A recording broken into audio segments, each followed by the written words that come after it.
potent advice, and inspiration from real self-made millionaires. Welcome to The Eventual Millionaire with your host, Jaime Masters.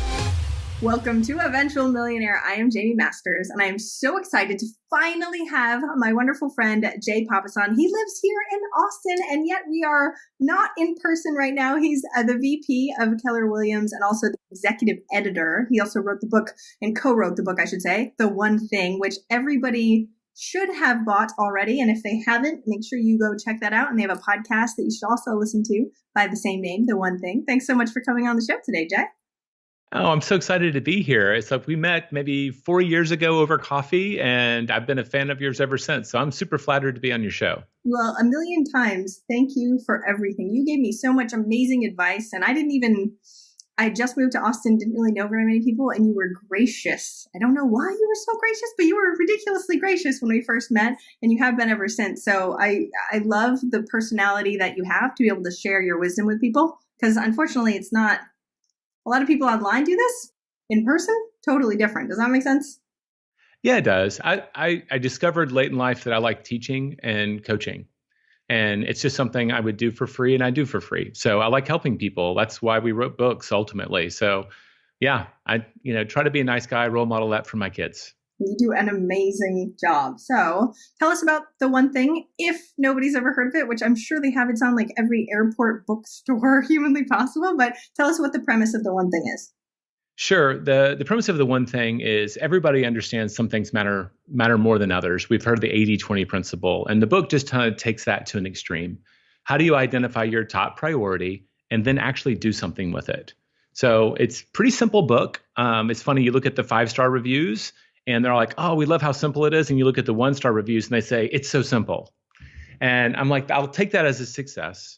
We really wanted people to be able to identify the thing that matters most and then do something about it. So that's really the core of the book, is helping people be more productive and more aware of their priorities. To actually do it though, right? Because we don't need more information about how to do it. We need to actually put up or shut up, right? And then actually do the work. I'm a huge, I have a massive bias. I've been in publishing for 20 years, and I've been a part of a lot of books that I didn't write that have sold millions of copies. So I've been very privileged to work on some big projects, and I have a huge bias towards, there are great books. Like I love Malcolm Gladwell, and he changes the way I view the world. And that's very hard to do. But I think the next step is then to tell people what to do with that information. And I love that my partner, Gary, feels very strongly. We love paradigm shifting books, but we love the books that shift our paradigm and then are brave enough to say, and we think this is how you do it. Yeah. Achievers, people like you and the people who listen to your podcast, they're kind of going to take action. All you need to do is point them in the right direction. You don't have to do a manual that makes people gloss over, but you do need to be daring enough. So that's a huge bias of ours, and that's a big part of the book, is what is the action you need to take to make this outcome happen for you? Yes, and it's like, okay, then go do it, which, don't get me wrong, it's easy, like we were just talking about before, it's easy to create distractions no matter where you are, but sitting down and doing the work makes a huge difference. We were talking about before goal setting, and I know so many, and me too, right? I wrote goals down and then they went somewhere in my computer, or they went on a piece of paper that went somewhere, and then they disappeared and no one remembers what happens to them, right? So how do you guys plan and create goals on the book, The One Thing, that point? So obviously identifying the one thing doesn't mean you don't have other things to do. Thank you. We have a process, and I'll just give you a quick glimpse. Like, this is a very analog version. I have an electronic version, but everyone on our team, everyone on our organization, we have our annual goals. And I only have 5, right? Not a ton, but I know what my number 1 is. And then every month you recreate this document and say, based on my annual goals, what do I have to achieve this month? So this is really only the big stuff. It's not your to-do list. That's a whole separate thing. And then every week, we break it down based on what I have to do this month. What do I have to do this week? So you're really systematically breaking things down. And what I love about it, I think I shared, like, a lot of people have great methods for setting goals. I don't think ours is terribly unique. We do talk about working backwards from them, which I think is a different way of doing it. But we get people to engage every week. And I think that's the key. I know so many people who launch their January with amazing ambitions. They may even write business plans, and then those get stuck in some file in Google Docs or literally in the drawer of a desk, and they don't get pulled out again until they're setting goals for the next year.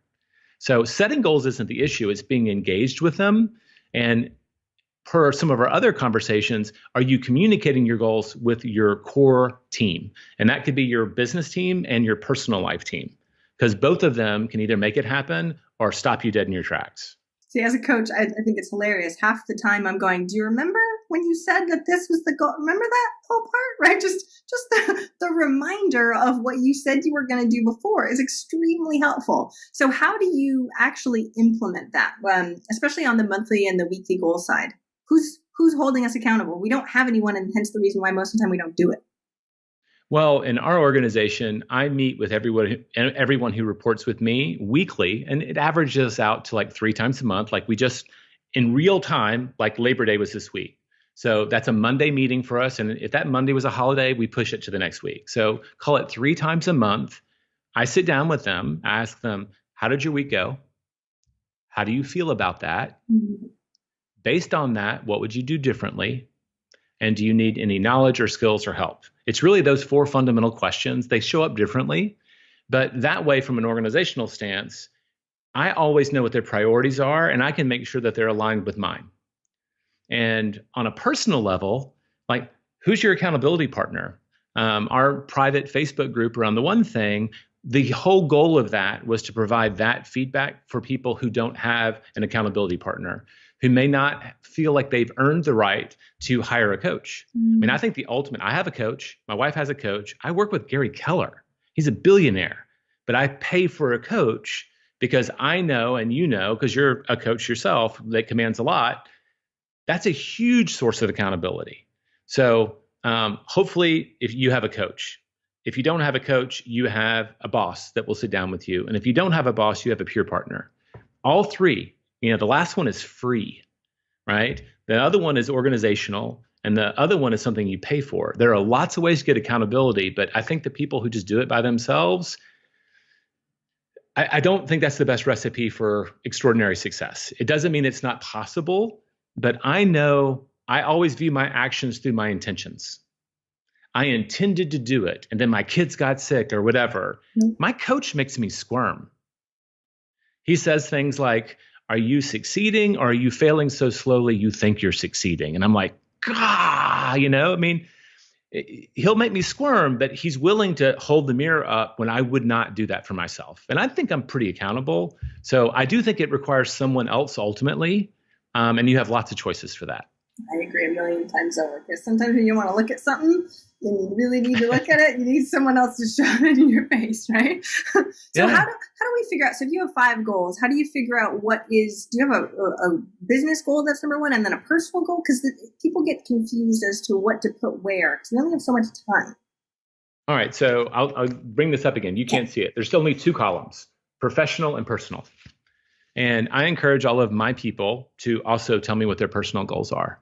In my experience, if you pay fairly, which I think most employers do, you have some sort of structure for advancement, right? That people who really succeed get a chance to go on to bigger things, more responsibility, more pay.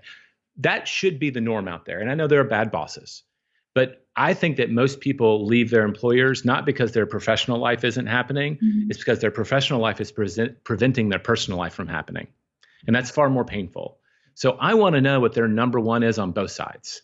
I can coach them on their professional side, and I can make sure their professional side isn't encroaching on their personal. And if there is, and that's an impasse, I know it's coming at least, and we can start planning for them to go somewhere where they can make both happen at the same time. So that's what we teach. There's actually the only page in this book, The One Thing, that I've memorized is page 114. And we talk about the 7 areas of your life where you would apply the principles of the book. Your spiritual life, your physical health, your personal relationships, your personal life, your job, your business, your finances. Because it's a big question, right? What's your one thing? And you don't need to make it like, what's the one show I can stream on Netflix tonight? It should be more important, but it's not for everything. So I kind of encourage people to set goals in all of those areas, but I really pay attention to their personal life and their professional, because those 2 can really clash and it can make people very unhappy.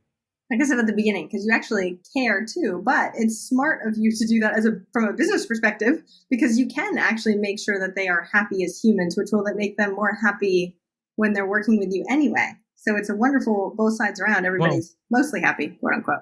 Mm-hmm. Well, there's a whole generation of people that expect their job to kind of fulfill some part of their personal mission in life. They want meaning in their work. And if you're not tapping into that on some level in some systematic way, I think you're not a great business person, because you're not going to have loyalty. You're going to have more turnover than you need. And I have one employee who's worked with me for 10 years. And it's just amazing the institutional knowledge she brings in the room. And just an example of this, she's had 2 kids while she's worked for me. And both times, the number one thing for her in her personal life was to be able to get home at a certain time, walk the dog, walk with a stroller, and talk to her mom. Like, she needed to get back to her mom role. And so we engineered a lot of her professional life. I didn't lower her goals, but we made sure that that happened. And that one exchange, just me making compromises around one thing, I think has led to a lot of that relationship being a net positive for 10 years rather than, I mean, who stays anywhere for 10 years? Yeah. So, yeah. But I do think that's an important part of the puzzle. That's huge. Okay. So how do you do this? Because we are pulled in so many different directions, right? So you're helping her and you're helping all your other employees. And then you have your wife and you have kiddos, right? You said your son was 14 and 6 foot. That's right. We're vast humans. How do you make sure that you're accountable with your family, though, too? We were just talking about that before. Sure. I guess it's now 13 years. Maybe this is 14 years. I haven't kept the exact track. My wife and I have been doing a goal setting retreat. And this has been huge. My wife's also an entrepreneur. She runs a real estate team that's operating in 3 cities in Texas and also in St. Louis. They'll do, 200 million this year. So it's not a small business. Like, she's got a big business and she's chairperson of the board for 2 different charities. Wow. So she's got a lot going on, right? So there's natural tension between my professional and entrepreneurial life and hers. And I remember she showed up one time and said, hey, I don't know if she read about it or what, but she said, I want to take some time off and get on the same page. And the very first time we did it, our kids, we had never spent the night away from our kids. We got on Priceline. The wisdom that she brought, she gets credit, is let's get out of our house. Because if we're in the house, someone's going to start crying. Yep. Someone's going to be fighting over which toy is theirs. Let's get out of our environment and just focus on next year. And I remember we went to the Hilton downtown because it was the cheapest hotel. We checked in. She shared that it was the first night that we'd spent away from our kids. And they sent champagne and chocolate-covered strawberries to our room. And that night we had dinner and talked about it. And the next day we just got out of our laptops and worked really hard. And it worked so well, we just haven't stopped doing it. And one of the things that we actually started doing this as a business last year, Jeff and I were teaching a class called Goal Setting for Billionaires. So it was just a catchy title, right? We're playing up the fact that our mutual patron, Gary Keller, my co-author, is a billionaire. And this is what he taught us. But we had a packed room, right? People sitting in the aisles all around the stage, over 1,000 people in this room. And he asked the question, how many of you set goals this year? Every hand went up. And then he asked another question. He said, how many of you set your goals with your significant other or your partner? And every hand but 4 went down. And that's when I knew it. I was like, okay, this isn't just something that Wendy and I are doing. This is something that all business people should be thinking about, because the energy in the room went through the floor. That's exactly what you're not supposed to do as a public speaker, right? Because everybody just went internal, like, right? But then we got this great chance to talk about, why is it so important to get on the same page with the people that matter most? And it's just huge. If you have, I'm an introvert, my wife's an extrovert. We have to do a certain amount of entertaining. I'm a lot more tolerant of the fact that my hardest week of the year, when I'm on stage in front of 12,000 people, she is also going to be throwing a massive, quote, business birthday party. One year we had like 250 people in our backyard and the police showed up, and I was going to be on stage the next morning. But because I know that's actually in alignment with who she is and her goals, I didn't get angry with her. We didn't fight. But it took communication to make that happen. And entrepreneurs are the worst. We just run and assume everybody's following. And that works with some people who are employed by us. That doesn't work with our family. A million times over. And that's the thing. It's not like you went, oh, by the way, I'm the breadwinner and therefore my wife has to deal with it. Like, she's running a business too. And to have equal say and equal commitment to the same goals. And you kind of have to negotiate, I'm assuming. Tell me what that structure looks like on those retreats. Well, I'll highlight one thing you said. It's very true. I think that negotiation and compromise is actually the art of staying together. There are years where she has absolutely been running support for a lot of my big goals, and there are years that I've had to do it for her. And I don't think our relationship would have lasted if there wasn't that kind of exchange. And to her credit, she's better at this than I am. She will call me to the carpet. She'll say, "Hey, I need your help right now. You have a job." And she'll tell me what she needs me to do. And I like that because I tend to be up in my head and I miss these things. So I see that even though that's not a comfortable moment for me, that ability to say, "Hey, we need to come up with a compromise here because we're actually running in opposite direction." That's a huge part of it. And it doesn't mean you don't get to become a millionaire or a multimillionaire. It might mean that you make a few concessions along the way and might lose months, not years in that journey. But I'll take that if I get to have the people I love most with me on the journey. So structure. Over the years, it's evolved. When we started researching, we researched this book for almost 5 years before we wrote it. And the thoughts around how we work backwards from goals, the 7 areas I described, we started taking our very entrepreneurial approach. How's our marriage? How's our sex life? How do we feel about our money? It really started with some financial goals. How do we feel about our net worth? And it's become much more rigorous. So do you want me to walk you through like the categories that we— I want everything. Give me it all. Okay, cool.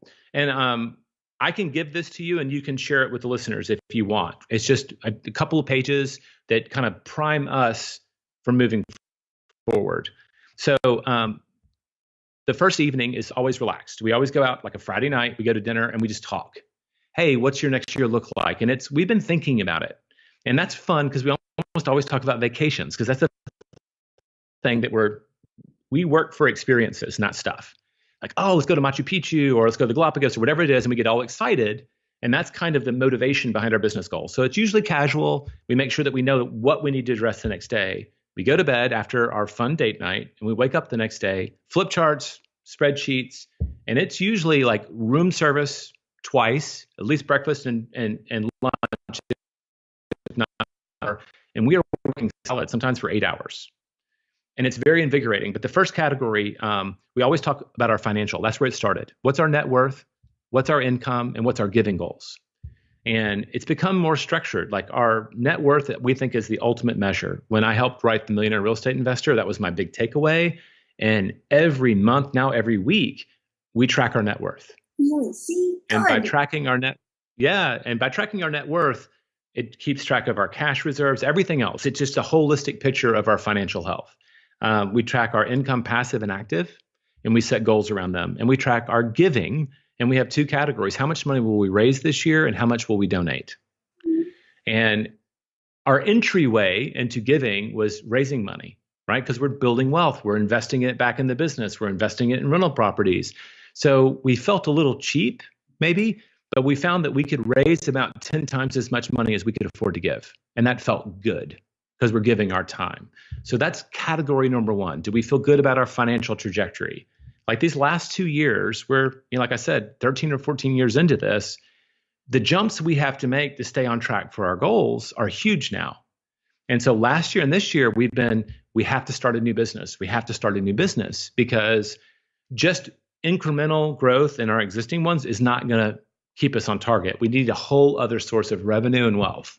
Wow. But that's like over time, that's where those conversations go. Wow, that's really amazing to have that much strategy, though, as a couple, right? Like, hey, by the way, our goals are so big, we have to start another business. Like, you know what I mean? That's insane.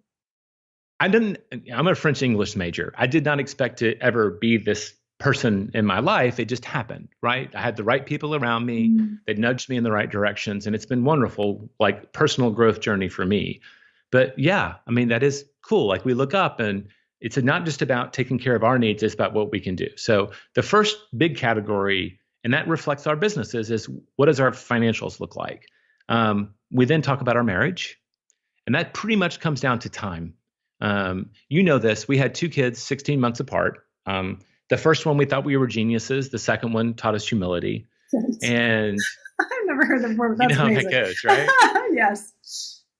And it's time. And right now, I guess for 7 or 8 years, every Wednesday night, people know that that's our date night. And we just decided that we would build a ritual, a habit, which is all about the one thing, right? Of regularly getting time together without the kids. And we probably net 40 date nights a year. We don't did it every week. We travel, we speak. Like tonight, my son's got a karate class, so we'll go on date night on Thursday night. But the fact that it's a ritual, it's funny. Like people on Wednesday say, where are y'all going out tonight? Are y'all going to the movies? The world actually lines up to support you at a certain point. Mm-hmm. So we've kind of boiled it down to, do we have time that we're actually spending together that's not cleaning the dishes and changing diapers and things like that? It's actually time. Like we had kids because we were in love with each other. Let's remind each other of that versus making it all about the kids all the time. I love my kids, but I love my wife more. And it's always like, remember that whole before children thing? It's very fuzzy in your head, but you can remember it on Wednesday nights only. No. Well, at least I know that there's always an island, right, that we get to take a break and remind ourselves, right, why all this happened. We then talk about our family because we have one. We borrowed something the last, I guess, 4 years ago from Grit. Have you read Grit by Angela Duckworth by any chance? Yes, I have. Yes. I love that at the very end they have Grit for families, and we just stole this. And I've talked to Angela, and I said, I steal this from you, but I give you credit. But there's a hard thing rule in our family. Everybody has to have a hard thing. You get to choose, but you don't get to quit.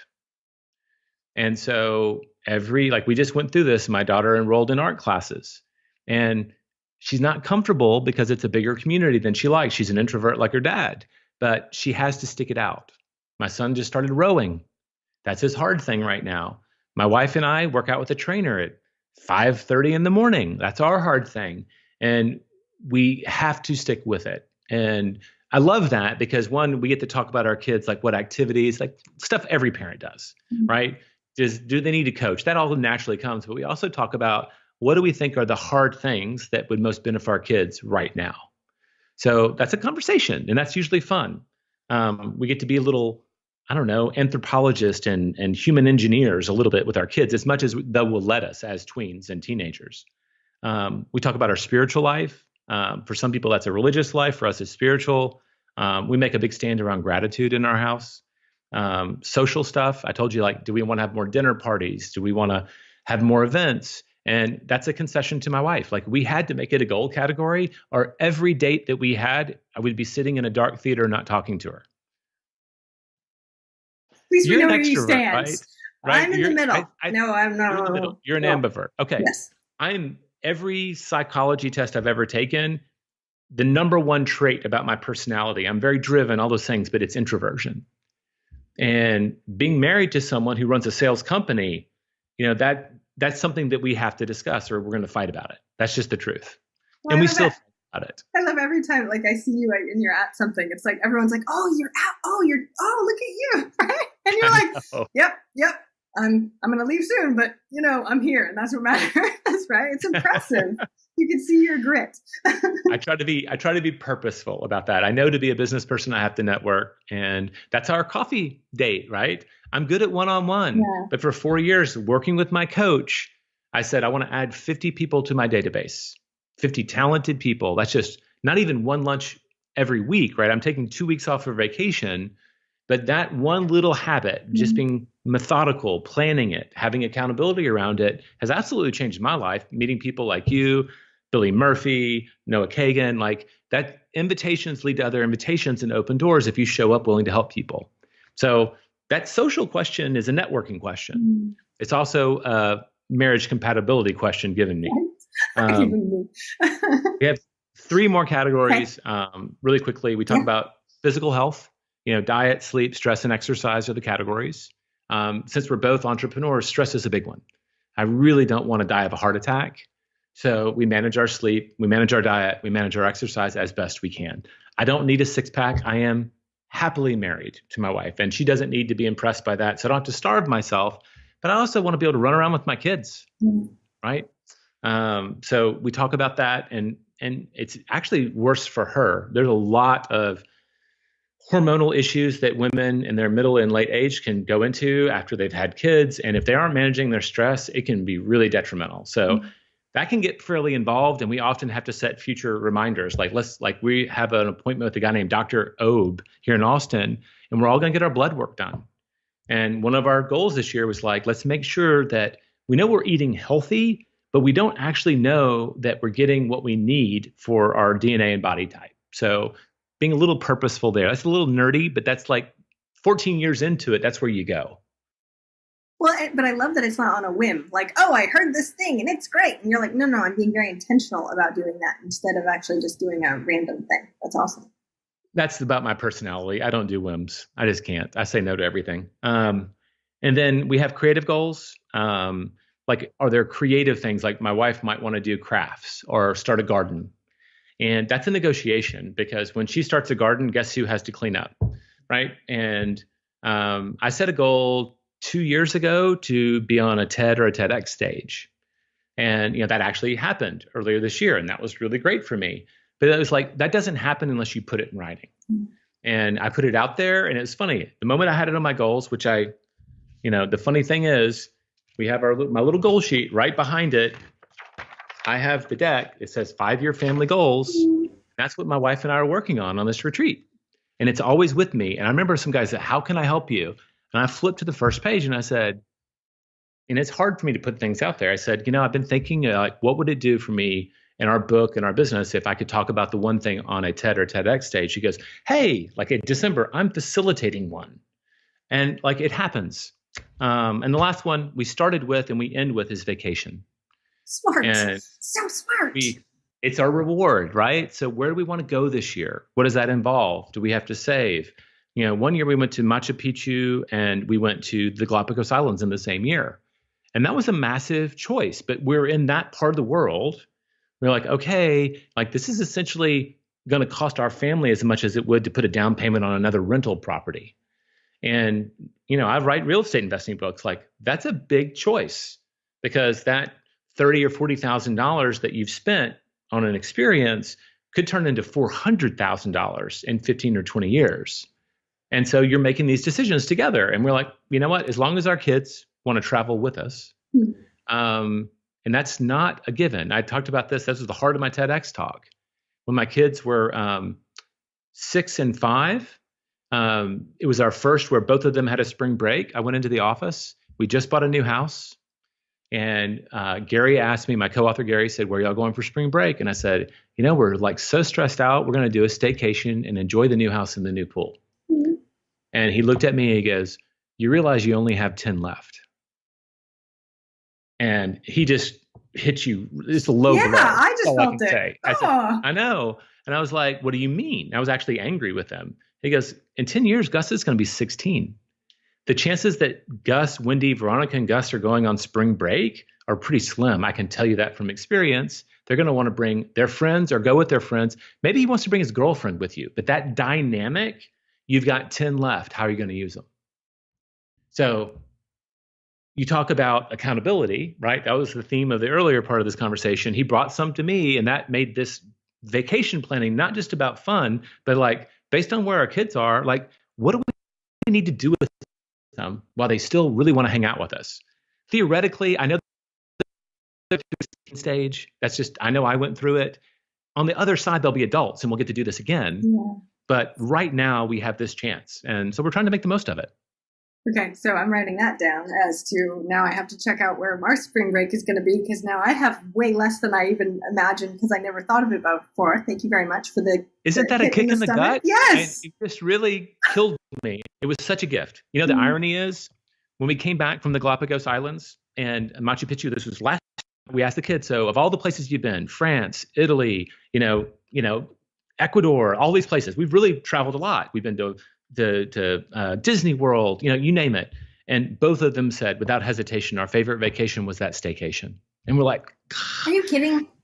No, but that's just who they are. They're like, they're homebodies a little bit. But we know that we're still doing the right thing, yes, right? Gus actually amended it this year after my TED talk. He goes, Jay, Dad, he said, I think now my favorite trip is the Galapagos. I still think about that. And I'm like, yes, we're doing something right. See, I never traveled when I was younger, so I keep assuming that I want to give those to my children, and mine have done the exact same thing, where they're like, I don't want to go far. Let's take a road trip 3 hours away. I'm like, but we could go to Bali. And they're like, I know. But being able to have that choice, even if you make a crazy choice as a kid, is different than never being offered the choice at all. So thank you for making me think about that again. But I love that you put that on both sides of your retreat, because I feel like that's our motivation. Yeah. We love to travel. That's how my wife and I connected. Our first date, all we did was talk about, I lived overseas. She had been backpacking in Syria and all these crazy places.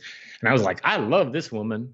But it was all about travel. So that is our passion. So I guess if your passion's money, then maybe you bookend that. It gives us a place to start to get the energy going, and it gives us something to look forward to. So I do think that's a personal choice around us. It sounds like it lines up with you. But for the listeners, it might be something else. Maybe it's the family or whatever. I don't know.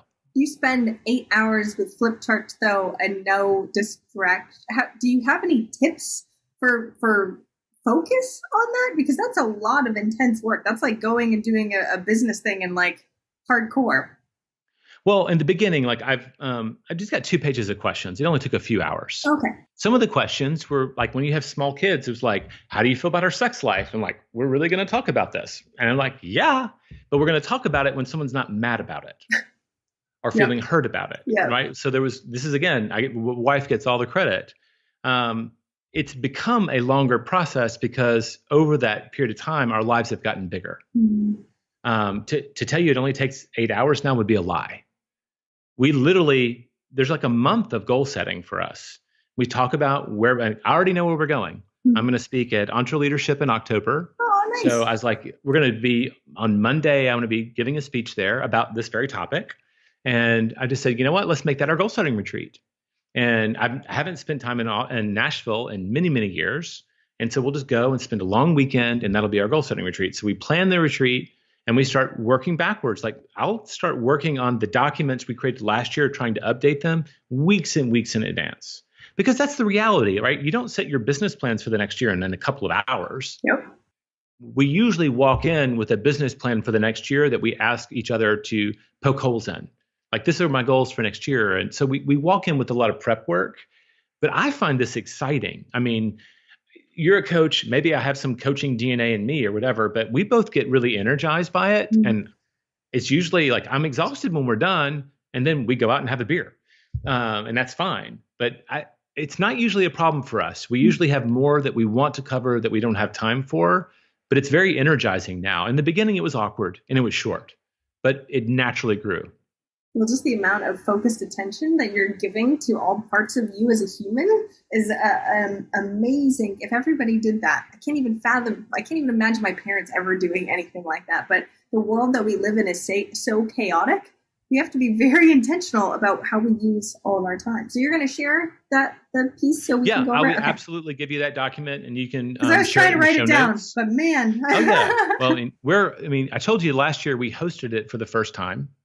And we're going to do it again this year. So if folks, go to theonething.com, they can find out about that. But I always just give it away. I'm like, you know what? I'd love it if people want the facilitated version, but they just need to do it. I feel that strongly about it. So happy to give it away. And frankly, that's all you need to start is just what questions, what's the format, so we don't have to make it up as we go. Do you do check-in? Do you do like a monthly check-in with your wife, or does date night include looking over goals? Like, how do you actually be accountable every single month besides just the retreat? Well, they both go on our 411s. And so we have accountability because we both do that same process, right, with our annual goals. Mm-hmm. And probably, I'm going to say quarterly, we formally will check in and take a look at how are we doing? How did we feel about this? And one or the other of us will call the other one out because we both have the same document that says this is what we're going to do this year, and this is what we're going to do in 5 years. So it's a little informal. And to be frank, our poor trainer, she gets to hear all of this in the morning. We tend to talk about it when we're working out. That's awesome. You're like, this sucks, great, but there's a reason. Okay. That's awesome. Aw. So I so appreciate it. And teaching your kids to have that much of format at such a young age as a family. Do you have family meetings too? Well, we made a decision a long time ago. We have 2 meals at the table. We eat breakfast as a family. We eat dinner as a family. And that happened before we had goal setting retreats, but we made it a firm habit so they don't know anything else. And so Friday nights is movie night. So we get to eat in front of the TV and they feel like that's a real treat. So technically Monday night, we've experimented with Monday and Sunday. Instead of just talking about whatever at the dinner table, we talk about their week at school. You know, your kids are in a similar school to my school. There's a lot of independence, so they have to do a little bit more planning. And that's our chance to kind of coach them. And I've got teens and tweens now, right? So they don't really want to talk about it. So it can be like pulling teeth. With our youngest one, we sometimes then, Wendy's better at this than I am. She'll sit down with her laptops and say, let's bring up your goal sheet. And she'll literally sit there side by side and talk to her. And sometimes I get involved because moms and daughters fight and I have to come in. But yeah, we try to do it on Mondays. I won't pretend like we have all this structure and we still fail all the time. But I think we have fewer regrets because we at least, when we know what we're saying yes to, it's a lot easier to say no to the other stuff. And so we are keeping the yeses at the forefront, and that allows us to say no to stuff and not get too distracted. But we still fail to do the stuff that's important. I mean, we're human. I love that you said that too, because we have our summer goals that we set as a family on the refrigerator. And sometimes I'm like, yeah, I need to like keep bringing them up. Oh, summer's over. We should probably go over those again. Okay, awesome. You know, and you get busy and things happen as you go through everything. And you're like, oh yeah, I'm a coach. I have to hold my family accountable, but I don't want to make it crappy for them either. I don't want to be that, well, you said you were going to do this and you're not doing any of it. So I love your take on having one grit goal instead of making them all, you know what I mean? Really hardcore. Yeah. And the school we're a part of, they use Socratic method. So we don't get to tell them what to do as much as I would like to. We have to ask questions. So how do you feel about that? And it takes so much patience. But I think that's the essence of great coaching too, is asking great questions. So, it's interesting. It never gets easier in my mind. Don't tell us that. The older they get, what? No. The older they get, the more complicated their life is, and the more interesting they are too. There's more reward, but it's also, I feel like it's every year requires a little bit more of us as parents, and we get to fail in brand new ways, spectacular new ways, and learn too. Love your optimism. This is good. Tell me all the crap you're going through with your kids because they're older than mine. Okay, so then come tell me all the wisdom. I'll have you back on the show. You'll tell me all the things, okay? There we go. It was funny. I met with for my Wednesday coffee, I met with my old research assistants, and she told me the word for it. There is a phase when your daughter is a teenager. Well, I can't remember the word. Basically, they try to distinguish themselves from their mother. She goes, that's why. Right? They're trying to create a brand new identity that's separate from their mothers. And that's why moms and daughters tend to fight so much.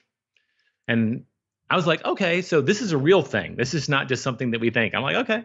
So it happens to all of us, and it really depends on your kids. I'm going to go look up that word because last night at dinner, it was really fun. I have a very great negotiating little girl. She's only 9, but still, I'm like, wow. Well, I am now what a great trait, right? You don't guessing. want her to lose that, right? She'll be a millionaire because of that, but it's also going to make you have gray hair fast.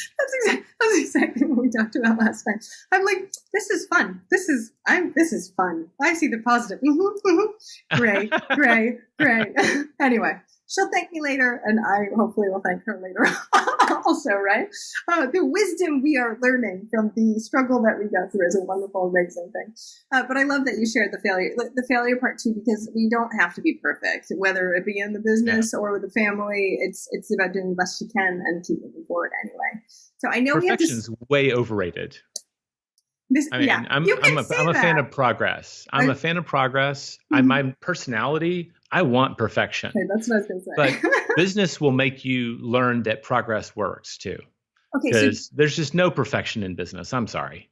So give me a tip on that, because I know we have to ask the last question in just a second. But give me a tip on that one piece, because you do seem to have perfectionist tendencies, as do I, as do a lot of business owners, and it is painful to get off in the business world, which no offense, but nobody is perfect in business ever. So give everyone a tip on that that's helped you. I think that one of the big points in the book, we talk about there's 4 thieves of productivity. The first one's not being able to say no. And the second one is fear of chaos. And I associate the second one with what we're talking about. I look around my office and there's piles of stuff. It doesn't look neat. It's not orderly. And the truth is, stacking things up and alphabetizing your bookshelves is not going to make you wealthier. It's not going to make you more successful. And so understanding and just internalizing, it's still painful that identify the priority and do as much as you can to make that perfect. In our business, if we deliver our service and we strive for perfection there, that would be a place to invest more energy in that than in everywhere. And the problem with our personalities is we want perfection all around us. And so I try to vent that perfection at the things that need for perfection, rather, at the things that actually matter, and ignore the ones, make peace with the ones that don't. And that's a daily, hourly struggle for me.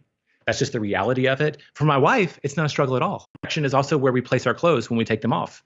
I know that's not an issue for my wife. Love her to death. And I will, for the rest of my life, be cleaning up after her. But so some people, like, I think it's unique to you and I, maybe it's not, or a class of people. Some people, it doesn't matter. But that is a struggle for me. I think it's one or the other. Either you struggle with no or you struggle with chaos. And that's very much a personality type. That's an unscientific but informed answer. Which everyone's like, yes, thank you for saying it out loud so I don't feel so bad about it either. All right, so the last question, what's one thing, hilarious, right? One action that listeners can take this week to help move them forward towards their goal of $1 million? Well, I'll go back to what we started with in our retreats. The number that we track, and we are both crazy fanatical about it, and we've gotten everyone on our team to do it, is net worth. It's the ultimate measure of your financial health, and it makes you look at a lot of things. And so I would say set up a system, whether you use Mint or a good old-fashioned spreadsheet, and start tracking that number over time. And I can tell you, I mean, thousands of stories. I got a note from someone in June of this year. The first time I coached her to do her net worth was in June of 2008. And at that time, her net worth was negative 33,000. And because she started paying attention to it and started seeing what made it go up and down, she then bought a house and then bought 4 rental properties and made different kinds of investments. She's not even an entrepreneur. And 10 years later, her net worth was over 1.5 million. And that's one of many stories. That's just a recent one where if you pay attention to the right thing, it can make many things happen. And so I would just say that's changed our financial trajectory. I mean, like I said, I'm an English French major. I'm not supposed to understand this stuff, but track your net worth. So, I mean, do it this week and try to make it a habit. You will be rewarded. Nobody ever says that on this show as that and for the answer. And that's what my show is based on, because it's not about the gross revenue number. It's not, people. Unfortunately, you can make $1 million and have nothing. So thank you so much for saying that. Everybody actually heed what he is saying. Please go actually do it, and don't just say you're going to do it 1 million times over. Thank you so much for coming on the show. Tell us where we can find out about your retreats or your books or anything that you want to promote, your podcast that everyone should definitely listen to. Tell us where we can find all that. Well, definitely, if you want to learn all things about The One Thing, my partner, Jeff Woods, runs our podcast called The One Thing. So it's pretty easy to remember and find. And it's a good show. Like yours, he doesn't have the pedigree that you've been doing this a long time, but I think he's been a quick learner, and he's really talking about goal setting and focus. So he'll share stuff about our goal setting retreat. All of that can happen there or at theonething.com. So that's kind of, and anybody who wants to find me, my last name, there's only one J Papazan in the United States. So I'm easy to track down, and I will respond. I love it. Thank you so much for coming on the show today. I really appreciate it. Next time we'll do it in person. Okay. Oh, that's a promise. Thank you. Awesome. Have an amazing day, Jay. Thank you. Thank you so much for listening. I hope you enjoyed that interview. And if you want to check out more amazing resources, I'm only curating the best of the best. Go check out eventualmillionaire.com. You can take the Eventual Millionaire quiz, figure out where you are in business and what you need right now. Plus, you can look at curated resources specifically for you on the new Start Here page. I'm so excited. Please join us. Please let me know if you need anything at all. I'm here for you. And have a fantastic day. Bye.